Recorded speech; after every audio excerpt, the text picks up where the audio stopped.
لا تمدن عينيك إلى ما متعنا به أزواجا منهم ولا تحزن عليهم واخفض جناحك للمؤمنين. لا تمدن، ہرگز نہ بڑھائیں آپ، عینیک، اپنی آنکھیں، الا، طرف، ما متعنا، جو ہم نے فائدہ دیا، بھی، اس کے ساتھ، ازواجا، جوڑے، منہم، ان کے، ولا تحزن، اور نہ غم کھائیں، علیہم، ان پر، واخفض، اور جھکا دیں آپ، جناحک، اپنے بازو، للمؤمنین، مومنوں کے لیے. اپنی آنکھیں اس چیز کی طرف ہرگز نہ اٹھائیں جس کے ساتھ ہم نے ان کے مختلف قسم کے لوگوں کو فائدہ دیا ہے، اور نہ ان پر غم کر، اور اپنا بازو مومنوں کے لیے جھکا دے. سورۃ الحجر آیت 88. Do not extend your eyes toward that by which we have given enjoyment to certain categories of the disbelievers, and do not grieve over them, and lower your wing to the believers. اللہ تعالیٰ نے اپنے رسول صلی اللہ علیہ وسلم کو یہ ہدایت فرمائی کہ ہم نے دنیا داروں کو جو کچھ دے رکھا ہے ان کی طرف حسرت کے ساتھ دیکھنے کی ضرورت نہیں، اور نہ ہی ان کی باتوں پر غم زدہ ہونا چاہیے. ان کی باتوں اور دنیا داری کی طرف توجہ کرنے کے بجائے اپنے مومن ساتھیوں سے محبت اور ان کی طرف توجہ رکھیں. لا تمدن، مد لمبائی کو کہتے ہیں، جس حرف پر آ جائے اس کو لمبا کرتے ہیں.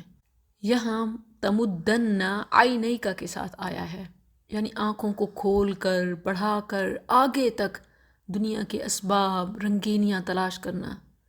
تو اللہ تعالیٰ نے کیا فرمایا کہ لا تمدن عینیک، مٹیریلسٹک سپورٹ تلاش کرنے کے بجائے واخفض جناحک للمؤمنین، مورل سپورٹ بنائیں جو کہ دنیا داروں سے نہیں بلکہ مومنوں سے ملے گی. متعنا، متاع معمولی اور عارضی ساز و سامان کو کہتے ہیں. اللہ نے فرمایا کہ متعنا بھی، کہ جو ہم نے ان کو عارضی فائدہ دیا ہوا ہے. ازواجا منہم، ازواجا، جوڑے، اور زوج، ایک قسم، مثلا نر اور مادہ میں سے ایک. تو ازواجا، طرح طرح کے مختلف قسم کے لوگوں میں سے جنہیں ہم نے کچھ عارضی فائدہ دیا، جیسے مالدار، سرمایہ دار، عہدے دار، ذمہ دار، سیاستدان یا دنیا دار، کوئی بھی، خواہ کوئی مذہبی پیشوا ہی کیوں نہ ہو، کہ جب وہ دنیا کی رنگینیوں میں ڈوب گیا اور دین سے دور ہو گیا تو گویا یہ سب اس کے لیے عارضی ہے. تو آپ ان کی طرف دیکھنے کے بجائے سبع مثانی اور قرآن عظیم کی طرف دیکھیں کہ ہم نے آپ کو کتنی بڑی دولت دی. دنیا کا سارا مال بھی، ساری دولت مل کر بھی اس کا مقابلہ نہیں کر سکتی. تو آپ کفار کے مختلف قسم کے دنیاوی نعمتیں رکھنے والوں کی طرف ہرگز نظر اٹھا کر نہ دیکھیں، خصوصاً جب وہ نعمتیں ان کے لیے فتنہ و عذاب ہوں. اب یہاں چونکہ کفار، مشرکین اور مکذبین کے ضمن میں بات آ رہی ہے تو وہی مراد ہیں، لیکن ایسے ہی نام نہاد مسلمان یا مسلمان جو دنیا میں ڈوب جائیں، رب کو بلا دیں اور ان کے مال اور اسباب، یہ ساری چیزیں رب کی یاد میں غفلت ڈالیں، تو ان کی طرف نہیں دیکھنا بلکہ نظریں بچا کر، جھکا کر مومنوں کے ساتھ اپنی منزل کو طے کرنا ہے.